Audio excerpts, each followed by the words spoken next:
Welcome to Mental Models Daily, where we explore one mental model each day to help you elevate your daily decision-making.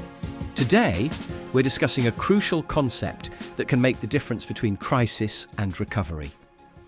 Stop the bleeding.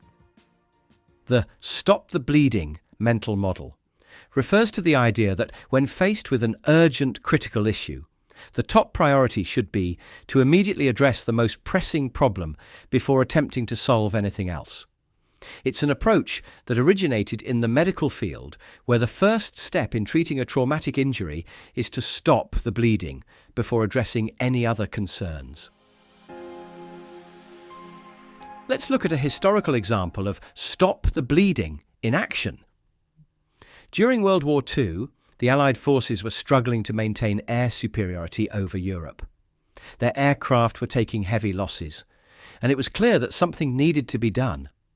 Rather than focusing on developing new, more advanced fighters, the engineers at the time took a step back and realized that the most pressing issue was the lack of armor protection for the pilots and critical aircraft components. By quickly implementing stop the bleeding measures, such as adding protective plating to the planes, they were able to significantly reduce the number of aircraft lost in combat. This bought them the time they needed to then focus on developing the next generation of fighters. It was a classic example of prioritizing the most urgent problem at hand before moving on to longer-term solutions. In the business world, the stop the bleeding mental model is equally applicable. Consider a company that is facing a major customer service crisis, with a backlog of unresolved complaints and angry clients threatening to take their business elsewhere.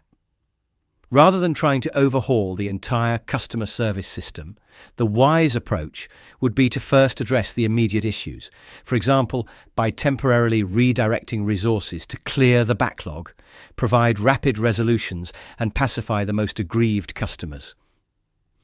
Once the bleeding has been stopped, the company can then turn its attention to longer-term improvements to the customer service infrastructure. By applying the stop the bleeding mindset, they can regain control of the situation and lay the groundwork for sustainable success.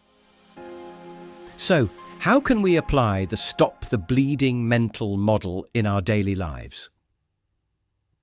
Firstly, it's critical to be able to quickly identify the most pressing, time-sensitive issue that needs to be addressed. This requires a clear-eyed assessment of the situation and the ability to prioritize ruthlessly. Secondly, be willing to temporarily shift resources and focus away from other important tasks in order to deal with the crisis at hand.